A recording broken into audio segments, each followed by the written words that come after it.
The bus driver dropped them off at an unremarkable, nameless bus stop. A sight that immediately alarmed them. Was this even where they were supposed to be? Mom, is this our stop? And where's the village? Why can't we see any houses? Meline asked in surprise. In response, Roberta looked at the chauffeur who helped her out of the bus. Yes, it's the right village. Don't doubt it. I've been on this route for years. You need to go along this dirt road now, and then it's just a short walk to the village, the man explained. Roberta thanked him for his help and exhaled with relief, setting the suitcases on the sun-warmed asphalt. Traveling, in reality, was much more difficult than it seemed from the doctor's office. They had spent about 4 hours on the road, tired and demoralized by recent events, an extremely painful divorce, an unfair dismissal from her job, and hasty preparations to move, all within a tight time frame that gave Roberta herself a headache. Since Meline had slept most of the way, Roberta had stayed awake to watch over her. Every time they hit a bump or pothole, the bus shuddered, making Roberta worry every time her daughter didn't fall. The bus doors clanked loudly as the driver started the engine and smoothly pulled away, leaving the travelers in a cloud of exhaust fumes.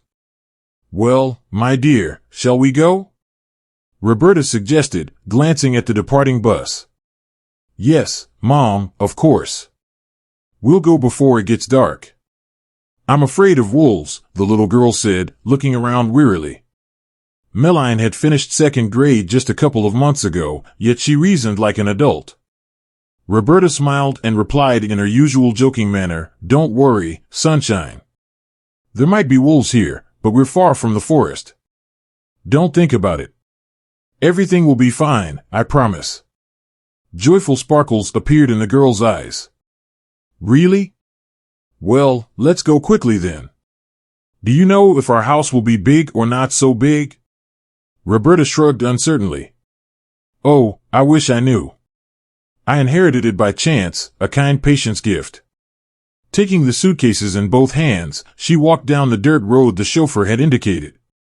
Meline obediently followed, kicking up clouds of dust with her little feet. Since the settlement was on a hill, they had to walk upward continuously. After about 600 meters, Roberta finally exhausted herself and set the suitcase on the ground. My strength is definitely not enough, she thought wistfully, barely keeping on her feet from such a load. Mom, are you tired? I can carry it, Meline suggested, concern in her voice. Roberta looked at her daughter with a smile. How could you carry it? It weighs more than you do. At that moment, Roberta suddenly heard a strange noise behind her. What is that? A motorcycle? No, it's much louder. It's humming, a car. My God, it's a car, Roberta thought. To her surprise, when she turned around, she saw a distinctive car with a taxi sign. A cab. Who would call a cab in such backward, she whispered. Mom, could it be a car coming for us? Meline asked hopefully. No, who would send a cab for us? There's no one. Meanwhile, the car, in a cloud of dust, pulled up to the tired travelers. The cab driver stopped and, opening the passenger door, said, I can give you a lift to the village if you need it. Have a seat, and I'll load the suitcases. Roberta exchanged a questioning look with Meline, then decided to accept the offer.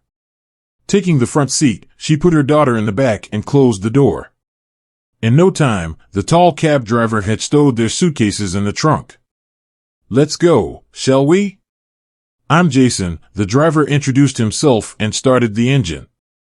Roberta, and this is my daughter, Meline, replied the passenger, slightly embarrassed.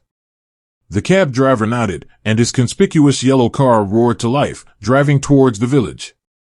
To pass the time, Roberta cautiously asked, Are you on a call? The driver smiled. Yes, I'm taking medicines to the paramedic station. They've equipped a medical center in the village, and I was hired as a courier to pick up medicine from the pharmacy warehouse. It's much more convenient, especially since I've made this trip before. Oh, a paramedic station? That's impressive. I wouldn't have thought so. It's just a village. Does it even have its own medical officer? Roberta remarked, respect in her voice. Well, how could it be otherwise? There isn't a single medical point in the whole country, and you can't easily go to the district's clinic. You need transportation. Here, there's just one problem. The doctor is a retired man, Mr. McCourt. He's 80 years old but still at his post. Unfortunately, he's taken ill with sciatica. There's no one to see patients, the cab driver replied, keeping his eyes on the road. Roberta nodded sympathetically and looked out the window. On both sides of the road stretched endless yellow fields and sparse forest belts, which gradually merged into a dense forest. Where are you headed anyway? What's the address? The cab driver asked again. Roberta flinched, then pulled out a folded piece of paper from her purse. Unfolding it, she read the address. Do you know where it is? The driver hit the brakes in surprise, and the car came to an abrupt halt. Jason, what's wrong? Is something the matter? She asked anxiously. The driver looked at her with surprise and said, Are you sure you're not confused? Well, yes. What's there to confuse? It's written clearly in black and white. The cab driver shook his head apologetically. You must have been given the wrong address. At that location is the paramedic station where I'm delivering medicine for Mr. McCourt. Roberta gasped in surprise. A paramedic station? But there must be a house there. I inherited it from Douglas Hurst. I have the documents. I can show you. Jason glanced at the passenger with a hint of irony. I believe you, but why show me those documents? I wouldn't understand them anyway. Roberta bit her lip with resentment and turned to the window. This was unexpected news. She had such hopes for this house. Now, where could she go? All because of her unfaithful husband, Neil, who had thrown her and her daughter out after the divorce to indulge in pleasures with a young mistress. Soon, the village came into view. Roberta immediately spotted the house she sought on the outskirts. As it turned out, the cab driver was right. The house given to Roberta in the will indeed housed a medical center. How did it happen? Is there a mistake in the documents? She thought glumly. Meanwhile, Jason stopped the car at the gate, which bore a red cross painted on it. Mom, are we going to live in the hospital? Meline asked cautiously. Roberta shrugged uncertainly. To be honest, I don't know myself, Meline. I didn't expect it to be like this. After setting Roberta's suitcases in front of the gate, Jason pulled out a small bundle of medical supplies and started banging on the gate. Hey, anyone there? Delivery's here. Roberta looked around wearily. It seemed the entire settlement was watching her every move, despite the fact that the village itself continued its measured, unhurried life. Dogs barked, geese cackled, and cows grazed peacefully in a distant pasture, due to return at dusk, driven by the shepherd's calls. Soon after Jason knocked, the front door creaked open.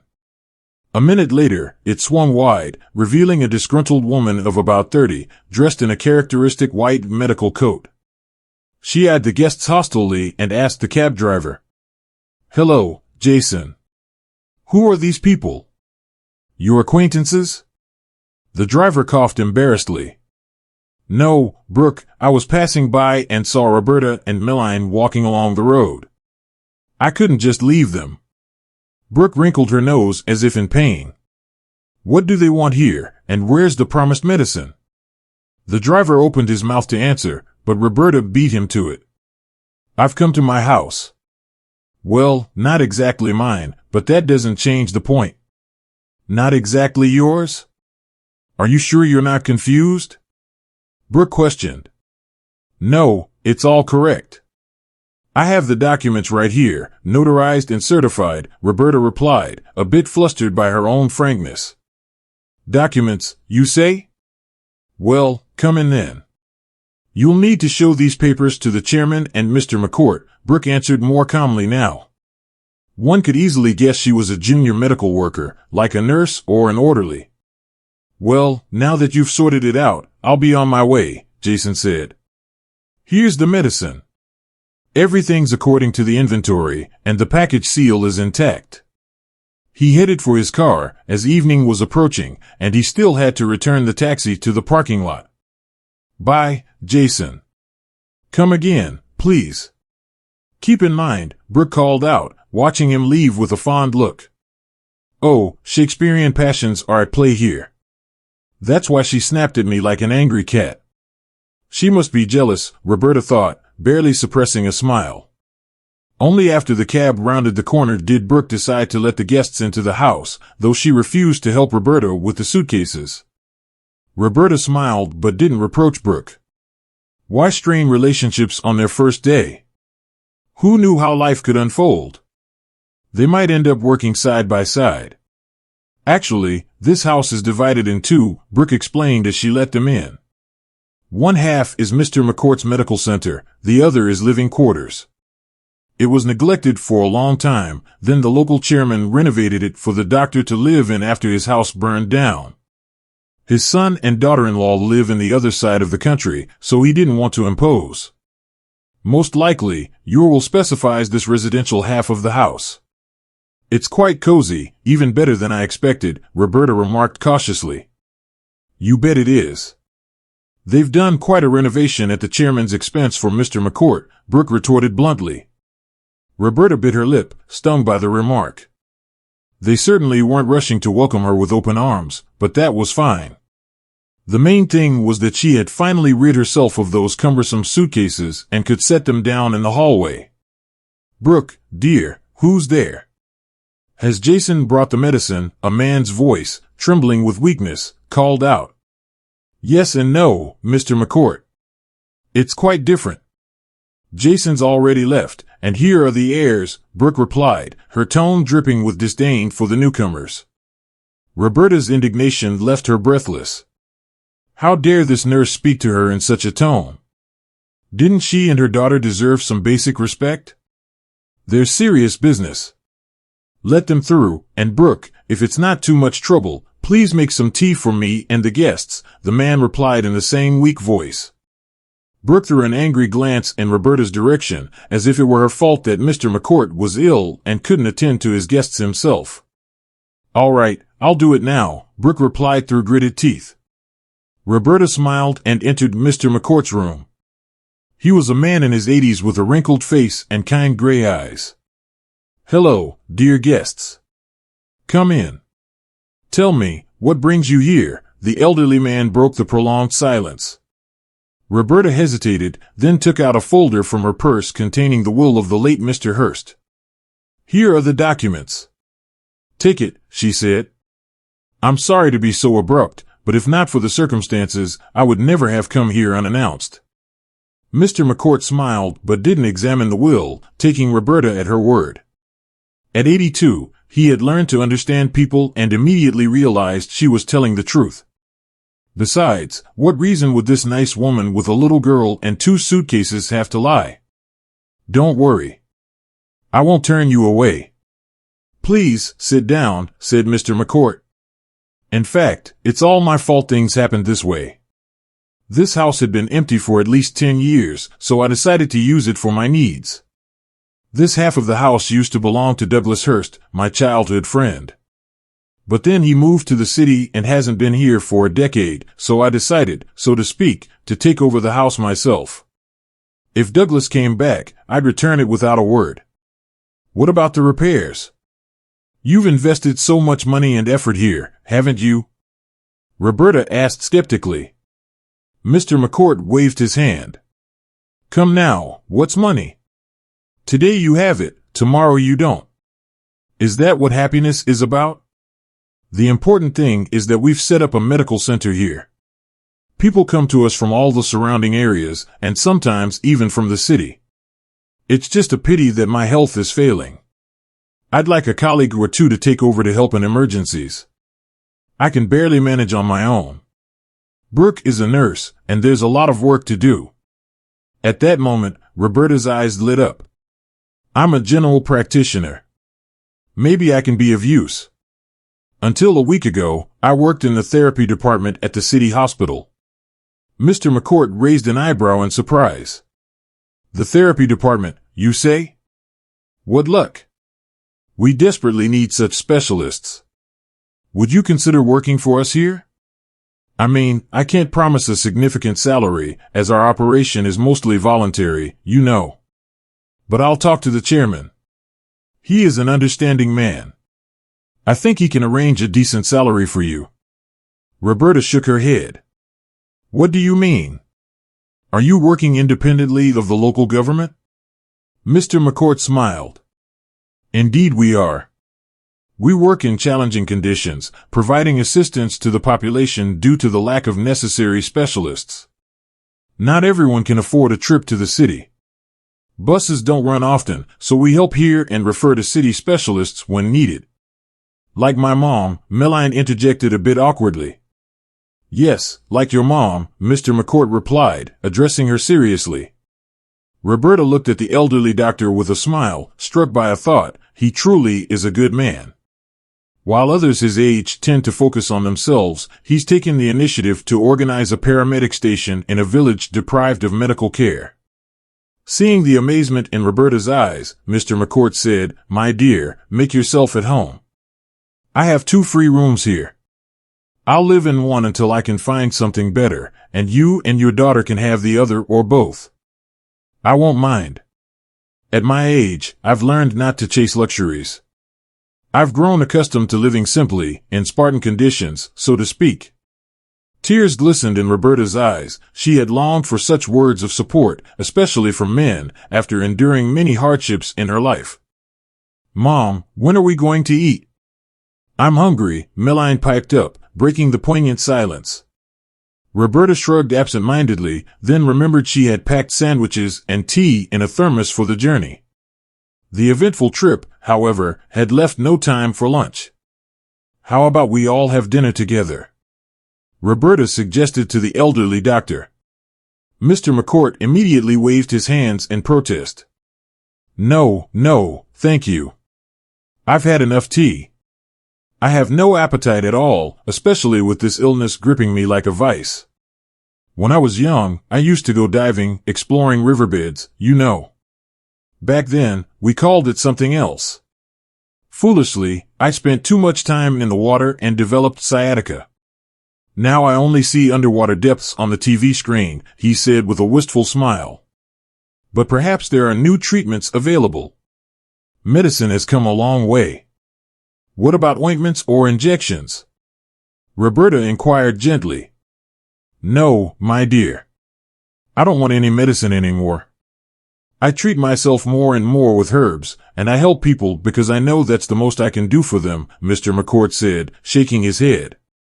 My son and daughter-in-law live 2,000 kilometers away from me, so I can't travel much. They don't have children yet, but my son says everything will be fine if there's no rush. I once thought there was no need to hurry, but when the threat of childlessness appeared, we all got nervous. Fortunately, I was lucky to have a son, but it's still unclear how they'll fare with children. At that moment, the door opened, and Brooke appeared with a tray bearing 3 cups of fragrant, steaming tea. Here, Mr. McCourt, help yourself, she said to the elderly doctor, pretending that Roberta and Meline weren't in the room. Thank you, Brooke.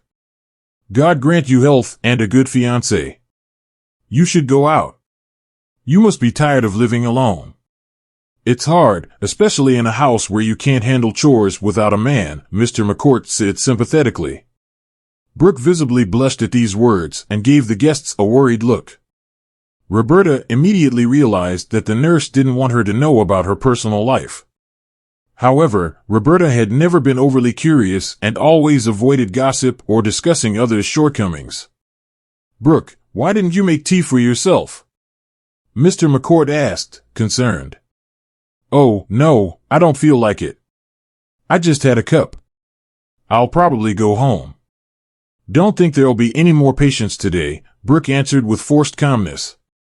Roberta quickly understood the situation. The nurse simply didn't want to sit at the same table with her. Clearly, Brooke saw her as a rival, though Roberta didn't see it that way. What kind of rival could she be? What could she do to this woman who had lived here since birth?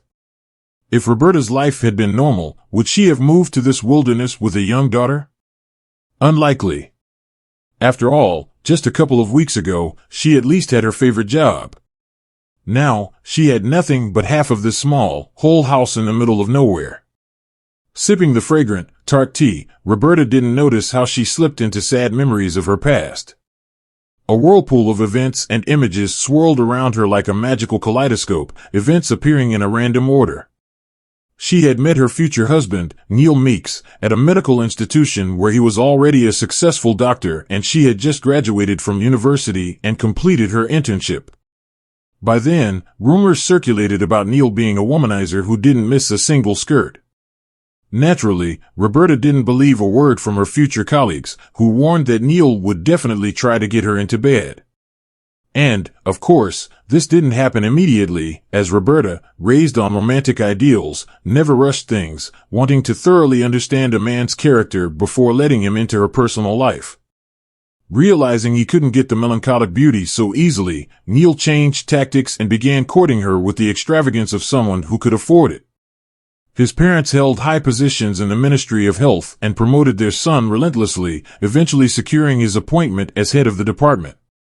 Of course, none of the therapy staff doubted that Neil Meeks got his position solely thanks to his parents. They pushed him forward like an icebreaker carving through Arctic water. More experienced and qualified doctors had vied for the department head position, but Neil clinched it. While this might seem incredible to some, for the young doctor, conquering this peak was merely one step in his rapidly advancing career. Ironically, his appointment coincided with the start of his relationship with Roberta, who finally reciprocated his advances and began to consider herself his fiancée. Neil, visibly tense at this development, had marriage plans that didn't include Roberta. Yet, being with her felt comfortable, and he saw no harm in tying himself to her. Moreover, Roberta was 2 months pregnant, which tipped the scales toward a hasty wedding.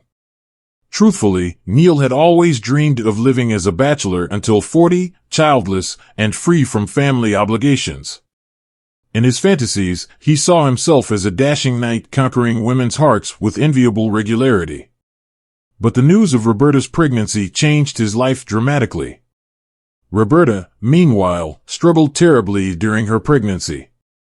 She suffered from morning sickness and dizziness, which drove her mad and prevented her from focusing on anything.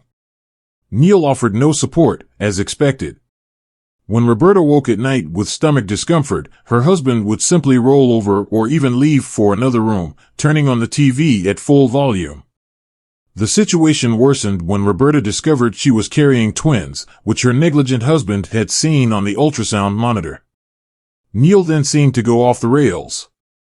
For reasons incomprehensible to Roberta, he suddenly began working day and night, staying away from home for days at a time. When the woman timidly asked where he disappeared to, her husband simply replied, "Problems, Roberta. They've completely overwhelmed me." The ministry kept calling, they scolded the chief physician, and then he reamed us all out. "It's hard work now, not like it used to be." Roberta said anxiously, "You should take a break anyway, or your lack of sleep will harm you. And then there's the food, you know. It can lead to gastritis and ulcers. What could you eat when you don't leave the office for 24 hours? Neil barely suppressed a chuckle and replied, "It's nothing, Roberta. I'll manage. I'll run to the canteen." In reality, he didn't go to any canteen but spent all his spare time with his mistress. Rumors suggested that by the time his daughter, Meline, was born, Neil had 3 mistresses. He managed to juggle several women simultaneously, unburdened by conventions or responsibilities. It so happened that contractions caught Roberta at home. She had hoped, until the last moment, that the babies would be born on the date set by the doctors. However, things turned out quite differently.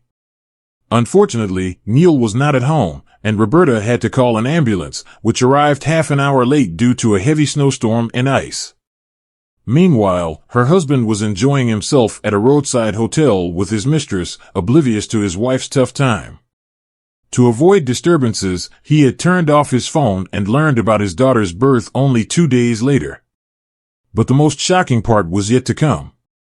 The first thing Neil asked was, "Why only one girl? Where's the other one? What happened, Roberta? Why aren't you saying anything?" The young mother sobbed softly, then began to cry hysterically.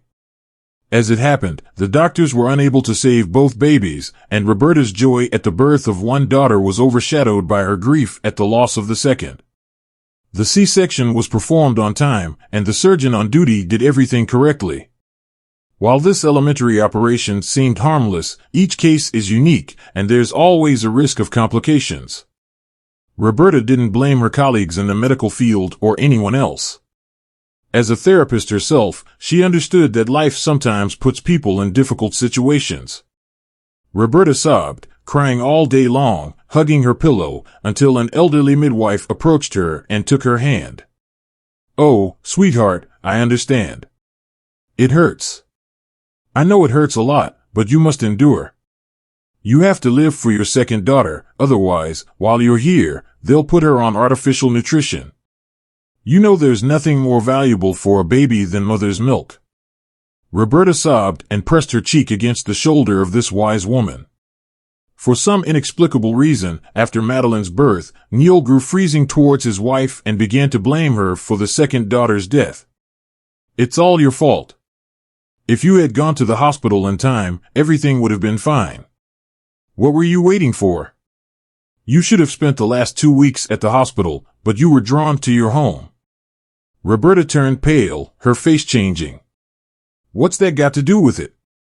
You're not an obstetrician, but the head of the therapeutic department. You have no right to tell me how it would have been better or worse," she replied. Neil grinned. "Well, look, you know you're always getting requests from the provinces for valuable personnel. I can easily fire you or even transfer you to some backwater, and I'll definitely send you there if you keep behaving like this. Do what you want. Send me to the wilderness or the far north." "I don't care anymore," Roberta replied, tears in her eyes.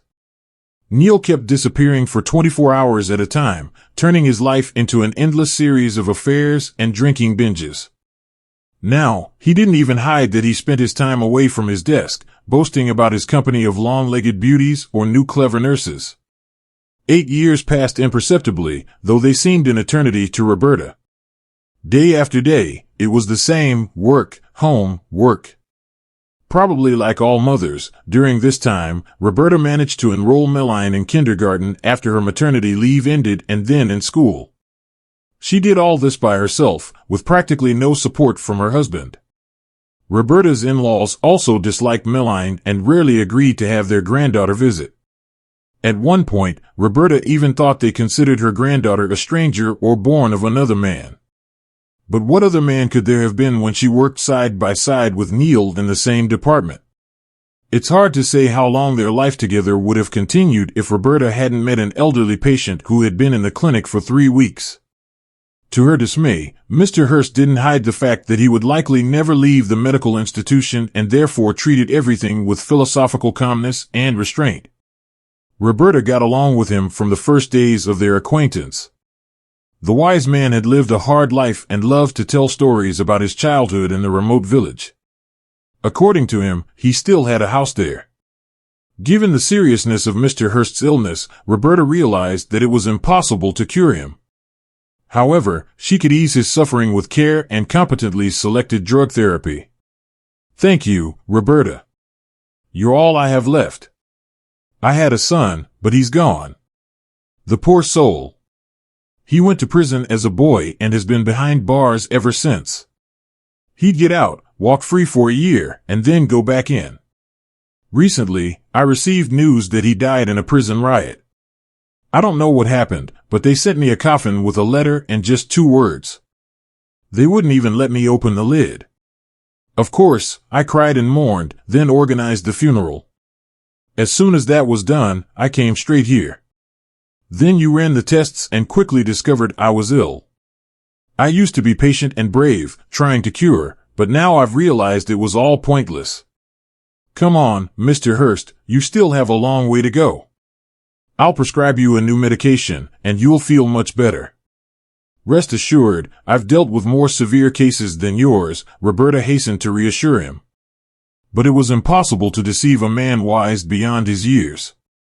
One evening during her shift, he called her over and asked her to sit in the chair beside his bed. Seeing the unspoken question in the doctor's eyes, the elderly patient continued, "Listen, Roberta, I'm sorry to meddle, but you're Neil, the head of the department. He's not a good man. He's cheating on you left and right, and not just with one woman. They don't even know about each other. I'm in the ward every day. I notice everything. I apologize for being so direct. Anyone else in my position would have kept quiet, pretended it wasn't happening. But I can't do that. Leave him. Better yet, run away and take your daughter with you. I've seen her, Meline. She's a good girl. She came to visit you at lunchtime once." Roberta looked at the elderly patient with pity. What else could she say? Mr. Hurst had already voiced what was building up in her soul, like the boiling magma of a volcano. Perhaps she simply lacked the strength to leave her husband and start anew. Not everyone could be a femme fatale with a heart of ice. If he had just cheated on you, Roberta, I wouldn't have said anything, but he speaks so nastily about you, ridicules you so much, even in public. Everyone here knows about it except you. Leave him, honey. Leave him. You can raise the child yourself. You're not stupid, and don't have any more dealings with this bloodsucker, Mr. Hurst added regretfully, shaking his head. Roberta looked at the elderly man doubtfully. Where would I go, Mr. Hurst? I have nowhere to live. I live in his house with Meline, and work. He's my boss, after all. I do as he says. The chain of command still exists.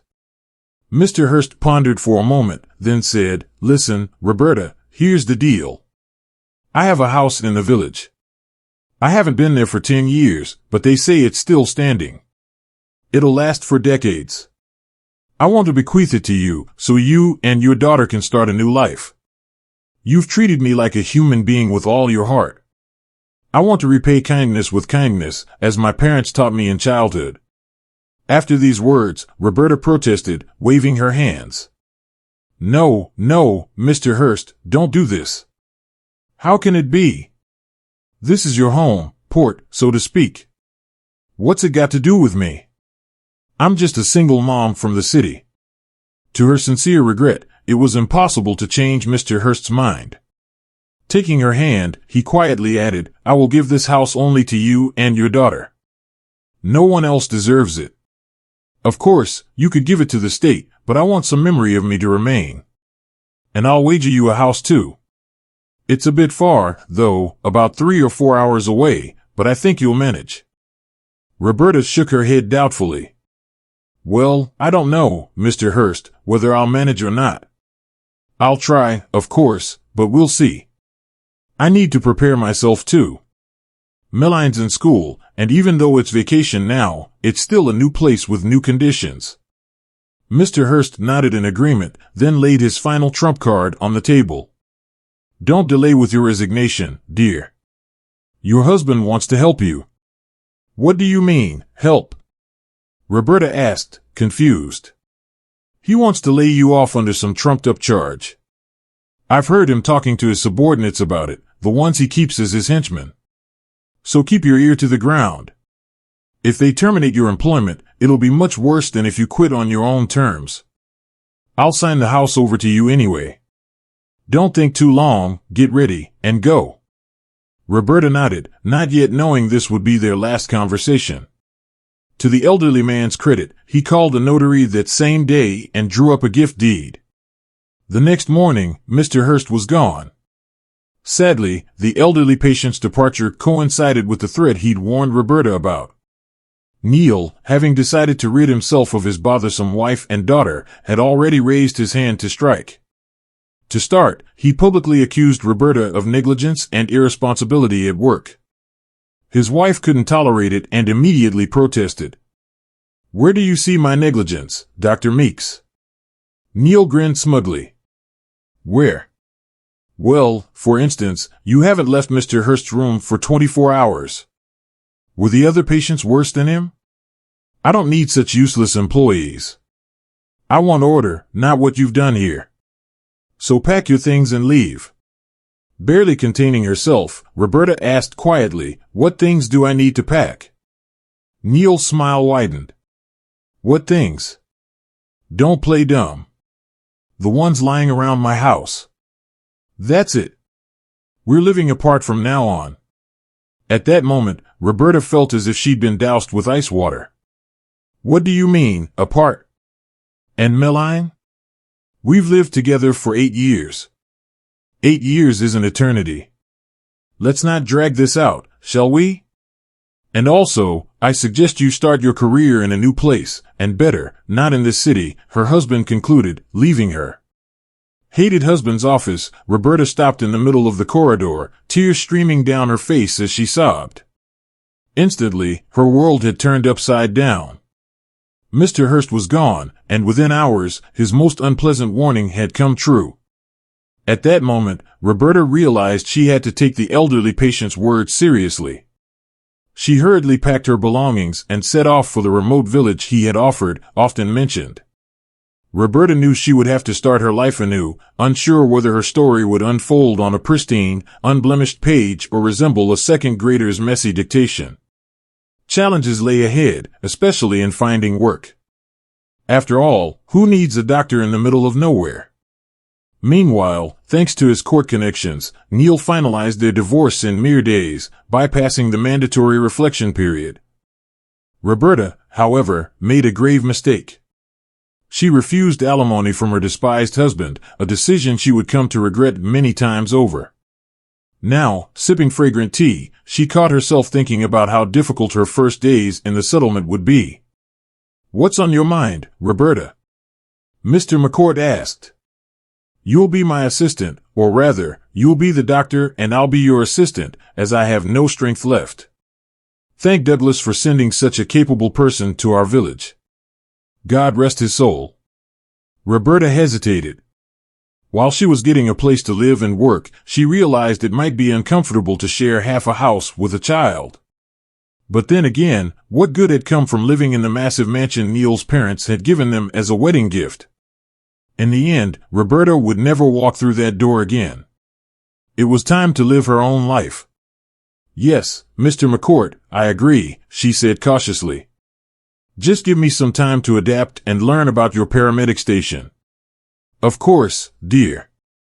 What are you talking about? I completely understand. You probably had different equipment and an office in the city, but here it's rather minimalist. You see, we're hoping for sponsors. Maybe some philanthropist will help. But just think how much help it will bring to people." Mr. McCourt smiled. His pleasant voice had a calming effect, fostering a kind and positive mood. Only the nurse, Brooke, seemed to dislike Roberta at first sight. Initially, Roberta mistakenly believed that Brooke's jealousy extended not only to the cab driver, Jason, but also to the elderly doctor. However, it wasn't jealousy in the literal sense. More likely, Brooke simply wanted to be the first in everything, and Roberta's appearance threatened her status as the premier figure in village medicine. Naturally, a nurse was always subordinate to an experienced doctor. As Roberta had a diploma and extensive medical knowledge, while Brooke couldn't compare to a doctor-therapist, overall she envied Roberta and saw her as a rival, an outsider trying to assert herself at others' expense. A week passed, and Roberta quickly became involved in the work, soon becoming Mr. McCourt's right hand. They worked tirelessly for the common good, helping everyone in the village, young and old alike. Sometimes, when in a reflective mood, Mr. McCourt would reminisce about the old days when he and Douglas were classmates, living next door to each other. They used to play soccer, go fishing, and swim in the river. Lately, after their military service, Douglas moved to the city, while Mr. McCourt stayed in the village. Rumors suggested that a full-fledged district hospital once existed here, but over time, funding ceased, and the building stood empty. The hospital was disbanded, and the equipment was relocated to the district center. "I was distressed at the time," Mr. McCourt recalled. "I kept saying, how can this be? The village will wither away. As a promising doctor, I was offered a position in the region, but I decided to stay here for a while. I worked as an ambulance paramedic, then saw patients at home. When I retired, I realized we needed to open a medical station to help people, especially those living in such a remote area. You can't easily reach the district's clinic. Roberta nodded. Yes, you're right. I agree completely. You're doing a wonderful thing. I can't think of anything better, and it's true getting to the district center is no easy task. Mr. McCourt smiled. The roads here are so bad, so it's hard for car and bus drivers, though Jason is a golden boy. He and his older sister were orphans. You probably don't even know that Jason doesn't live alone, do you? Who does he live with? With Maird, I suppose? Roberta asked casually. No, he isn't, Roberta. Jason is raising his nephew, his late sister's son. She and her husband were killed in an accident, and the boy was at risk of ending up in an orphanage. So Jason took him under his guardianship.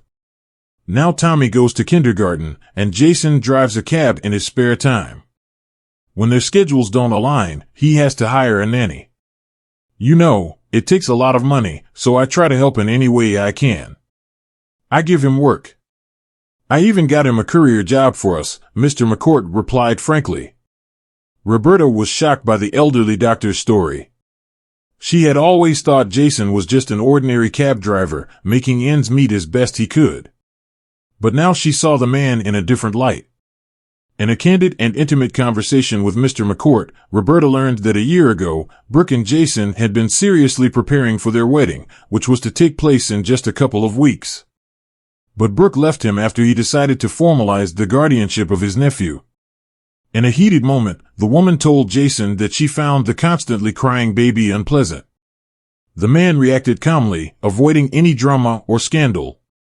He simply packed his things and disappeared into the night with the baby. When the angry veil lifted from the young nurse's eyes, she regretted her words and repeatedly begged Jason for forgiveness, but the young man never forgave her. Deep down, he realized he could never again trust her. Roberta and Jason felt a mutual attraction and sympathy from the moment they met, which Brooke disliked. She tried every trick to prevent their communication. However, since Roberta was her boss, Brooke could only harm her in small ways, attempting to make the new doctor look unpleasant. Jason seemed not to notice and continued to communicate with Roberta, growing fonder of her by the day. Watching their interactions, Mr. McCourt smiled and mentally thanked fate for sending him such a clever assistant. Little did he know that the late Mr. Hurst had done this intentionally, killing two birds with one stone, helping an unhappy mother escape an unfaithful husband and providing his favorite village with a highly qualified doctor. At first, Roberta resented Mr. Hurst for not telling her the house was originally divided into two parts, but over time, she realized that the settlement was truly the best place on earth. On weekends, she walked with Meline and Jason by the river, picked mushrooms in the forest, and enjoyed nature. During these moments, Roberta recalled how sad and dreary she felt spending weekends with her ex-husband, Neil, who was always preoccupied with something. Brooke, on the other hand, grew annoyed and secretly wept when she saw Roberta and Jason spending time together. Once, the cunning nurse even complained about Roberta directly to Mr. McCourt, claiming she spoke ill of him, but the elderly doctor immediately saw through Brooke's attempt to turn him against his colleague. Brooke, I don't believe a word you're saying. I'm sorry, but jealousy and envy are not admirable qualities. Get over it. Let Jason go. He's no longer yours. We'll see about that, Brooke muttered, slamming the door loudly as she left. 6 months passed imperceptibly. Roberta and Jason grew so close that they considered themselves a couple. Despite Brooke's intrigues, their relationship strengthened daily, filling their hearts with love and mutual respect. One day, in desperation, Brooke planted a lipstick in Jason's car, knowing full well that Roberta didn't use makeup. She hoped her rival would notice the foreign object and become angry, but Roberta merely laughed and tossed the lipstick in the trash, leaving Brooke to lament the loss of her expensive cosmetics. A month later, Roberta learned that Neil had become a defendant in a criminal case involving large bribes and fraud at the city hospital. A large-scale investigation resulted in the removal of not only the head doctor but almost all department heads implicated in the abuse of power. Soon after, a new chief physician visited the village and offered Roberta the vacant position of department head back in the city. She looked at him with surprise and shook her head.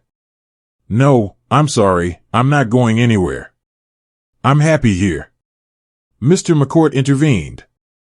Roberta, wait. Don't be hasty.